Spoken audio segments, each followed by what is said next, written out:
धन्यवाद। आज महामानव क्रांति सूर्य धरती आंबा बिरसा मुंडा की जन्म जयंती के अवसर पर इस भव्य कार्यक्रम के अंदर हमें आपके बीच में आने का अवसर मिला।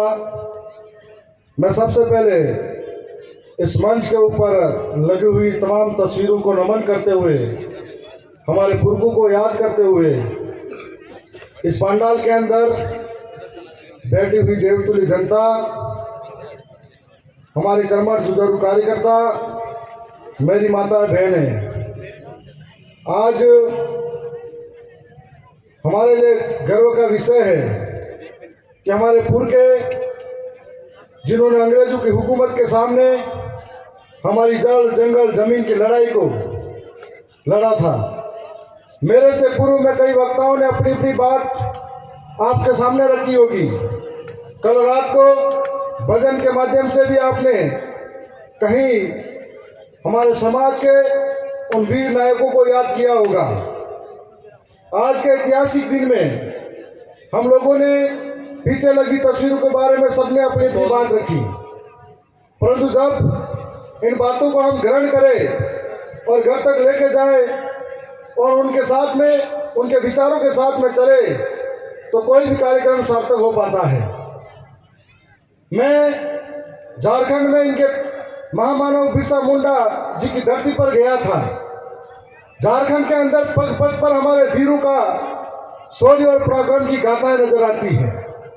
उसी वीर और पराक्रम के अंदर वहां के लोग बताते हैं, अंग्रेजी हुकूमत और सामंतवादी सोच के खिलाफ एक लामबंद तरीके से बहुत बड़ा आंदोलन था, जो हमारी जमीनों को बचाने का था, हमारे जंगलों को सुरक्षित करने का था। और इस आंदोलन को धीरे धीरे 16 साल की उम्र में बिरसा मुंडा के नेतृत्व में लड़ा जा रहा था। जब बिरसा मुंडा के नेतृत्व में लड़ा जा रहा था और धीरे धीरे ये आंदोलन बहुत तेज हुआ और 23 से 24 साल की उम्र के अंदर ये महामानव शहीद हो जाते हैं, जिनको भगवान का दर्जा दिया जाता है। उसके बाद में धीरे धीरे हमारे समाज के लोगों के पास में अपने ही समाज के इतिहास के बारे में जानकारी नहीं होती है, हम गर्व महसूस नहीं कर पाते हैं। लेकिन धीरे धीरे आदिवासी परिवार का जन जागरण रहा, अन्य लोगों ने, समुदाय ने धीरे धीरे हमें इस बात की जानकारी दी कि हमारे समुदाय के अंदर जो जमीन पे हम बैठे हैं, जो अधिकार हमको मिले हैं, वो इतनी आसानी से नहीं मिले हैं। उसके लिए हमारे पुरखे लड़े थे, सर कटे थे, डर लड़े थे, तब जाकर बिरसा मुंडा राणा पुंजा जैसे वीर कहलाए थे। और ऐसे वक्त में हम लोग वहां गए, हमने इनके परिवार को देखा, तो जिस इंसान के नाम पर, जिस महामानव के नाम पर स्टेडियम बने हुए हैं, जिस महामानव के नाम पर बड़ी बड़ी योजनाएं चलती है, उस महामानव का परिवार आज भी दुखी होकर चलता है। तब मुझे लगा कि कहीं ऐसी राष्ट्रीय पार्टियां हैं जिन्होंने सिर्फ हमारे समाज के पुरखों को याद किया, उनके साथ सेल्फी ली, फोटो खिंचाए, सही मायने में उस समाज के जो लोग हैं उनके लिए कभी भी अच्छा नहीं सोचा। जिनके लिए स्टेडियम जिनके नाम पे हो सकते हैं, जिनके नाम पर योजनाएं चल सकती है, लेकिन उन परिवारों को आज भी सक्षम नहीं कर पाए। आज के ऐतिहासिक दिन में पहले जो लोग बिरसा मुंडा का नाम लेने तैयार नहीं थे, जो लोग जोहार बोलने के लिए तैयार नहीं थे, जो लोग हमारे इतिहास को तोड़ मरोड़ कर देखना पसंद नहीं करते थे, और आज वो लोग हमारे इस ट्राइबल इलाके के अंदर आकर इस जयंती को मनाने का ढोंग कर रहे हैं। आपने देखा होगा कि आदिवासियों की समस्या दिनों होती जा रही है। कोई घर से बेघर हो रहा है, तो किसी का जमीन छीनी जा रही है, तो किसी के साथ आए दिन अन्याय अत्याचार होता है। जुर्म और अत्याचार के खिलाफ कोई बोलता नहीं है, ना ही उनके साथ कभी न्याय होता है। और आज इस तरीके से धीरे धीरे करके आदिवासी को विस्थापित होना पड़ता है, कभी विकास के नाम पर, कभी डैम के नाम पर, कभी खनन के नाम पर आदिवासी को लगातार विस्थापन का दंश झेलना पड़ता है। ऐसे वक्त के अंदर जो लोग हमारे हितैषी बने घूमते हैं, वो खामोश हो जाते हैं। हाल ही में आपने देखा होगा किस प्रकार से उदयपुर के आदिवासियों के घर गिराए गए, किस प्रकार से बांसवाड़ा के अंदर पावर प्लांट लगाकर आदिवासी के विकास के नाम पर कितने लोगों को बाहर धकेला गया। ऐसे ही लगातार इस तरह की घटनाएं हमारे साथ होती है।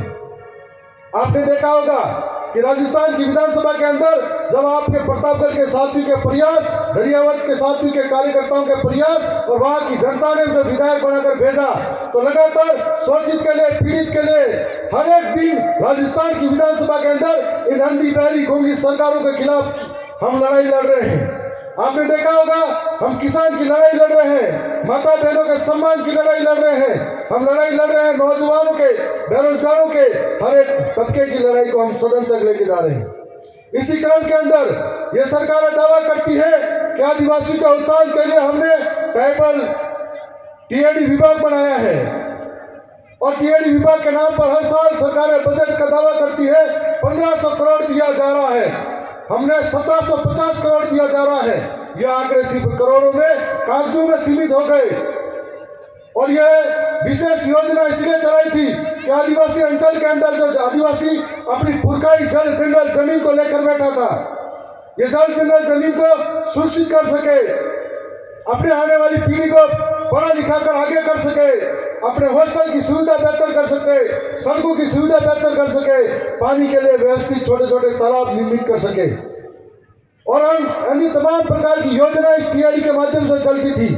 लेकिन राजस्थान की सरकार के अंदर जब जो मंत्री बैठे हुए हैं उनके नाम पर यह विभाग करोड़ों का पैसा जब जारी करता है, सारा पैसा भ्रष्टाचार की भेंट चढ़ जाता है।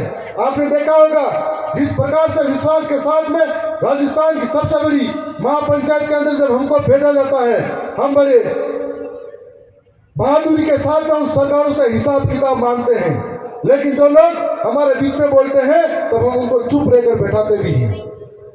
ऐसे के अंदर लगातार हमारा संघर्ष चल रहा है। आज किस प्रकार से भ्रष्टाचार चरम की ओर है, किस प्रकार से हमारे लोगों को लूटा जा रहा है, किस प्रकार से हमारे बजट को बाहरी अधिकारी खाकर जा रहे हैं। आज डूंगरपुर के अंदर हमारे प्रदेश के मुख्यमंत्री जी आए हुए हैं। जब मुख्यमंत्री जी जब डूंगरपुर के अंदर आते हैं, आज से पहले हमारे पुरखों का नाम लेना तैयार नहीं थे। यदि वास्तव में आदिवासियों के भला चाहते हो, यदि मुख्यमंत्री जी वास्तव में आदिवासी के हित में सोचते हो, तो हमारे इलाके के अंदर जगह जगह जो सर्कल बने हुए हैं उनके अंदर अंबेडकर के नाम से, टंटे मामा के नाम से, बिरसा मुंडा के नाम से सारा सर्कल किया जाए, तब हम मान सकते हैं। हम मान सकते हैं कि ट्राइबल के लिए आपने 1700 करोड़ का जो दावा किया था, वो 1700 करोड़ का दावा हकीकत में जमीन पर उतरेगा, हमारे लोगों का भला होगा, तो मान सकते हैं आप हितैषी हो। हम मान सकते हैं कि जो लोग बेदखल हुए अपनी जमीन से, उनको आज भी पट्टे के लिए रो रहे हैं। हम मान सकते हैं जो लोग, चाहे वो कौन सा भी बांध बड़ा हो, मेरी विधानसभा के अंदर भी ऐसे लोग हैं जिनको आज भी जमीन का पट्टा नहीं मिला है, खातेदारी हक नहीं मिला है। ऐसे लोग प्रतापगढ़ के अंदर भी है। इन लोगों को जमीनी हक मिलेगा, उस दिन हम मानेंगे कि आप हमारे हितैषी हो। आप वास्तव में हितैषी हो तो ट्राइबल इलाके के अंदर आप शिक्षा के लिए बेहतर व्यवस्था कीजिए। आप इन इलाके के अंदर वंचित, पीड़ित, शोषितों की आवाज करिए। लेकिन आज प्रदेश के मुखिया सिर्फ राजनीतिक तरीके से वोट बटोरने के लिए यहाँ पर आते हैं, झूठा दिखावा करते हैं, झूठा दिखावा करके बिरसा मुंडा जी के फूल चढ़ाने का काम करते हैं और उन्हीं की समाज के लोगों के घर गिराकर आप बड़ा दावा करते हैं। आज इस यहाँ पर आए हैं जब हमें लगा कि राजस्थान के अंदर हमारे जिले से कोई राजस्व मंत्री बना है, एक अलग से खुशी होती है कि राजस्व मंत्री की एक ताकत होती है कि वो चाहे तो जिनके पास जमीन का मालिकाना हक नहीं हो, कम से कम इस जिले के लोगों को आप मजबूती से दिलाते, अच्छा लगता। उनकी जगह अगर मैं होता तो कई लोगों को जमीन का मालिकाना हक दिला देता। लेकिन आज उनकी सरकार में सिर्फ नाम के मंत्री हैं, बिल्कुल चल नहीं रहे। और उस विधानसभा के अंदर प्रतापगढ़ जिले के अंदर जीजा मंत्री ने बंटा गाड़ कर दिया और आज हॉस्पिटल की व्यवस्था बिगाड़ दी, सड़कों की व्यवस्था बिगाड़ दी, बिजली पानी और मूलभूत व्यवस्था बिगाड़ के चल गए। आज इस तरीके से जो माहौल बना हुआ है, हमें सोचना पड़ेगा। आज जो कार्यक्रम था, हमारे भी मन में है कि नरो बोलो पर आधा तो बाद में फ्री रहते हैं, कम बोलूंगा। पर मैं ये चाहता हूं कि आज के समय में जिस प्रकार से कार्यक्रम हुआ, विचारधारा के लिए हम एक हुए, लेकिन जब हमारा व्यक्ति आज संवैधानिक रूप से आगे आएगा, जिस प्रकार से एक समय था तब बिरसा मुंडा के टाइम में, टंटे मामा के टाइम में तीर कमानों से लड़ाइयाँ होती थी और तीर कमानों से जिसके पास ज्यादा शक्ति होती थी वो जीतते थे। आज के समय में कागज और कलम की लड़ाई है। यदि कागज और कलम मजबूत नहीं होगा तो हमारा लड़ाई को आसानी से जीत नहीं पाएंगे।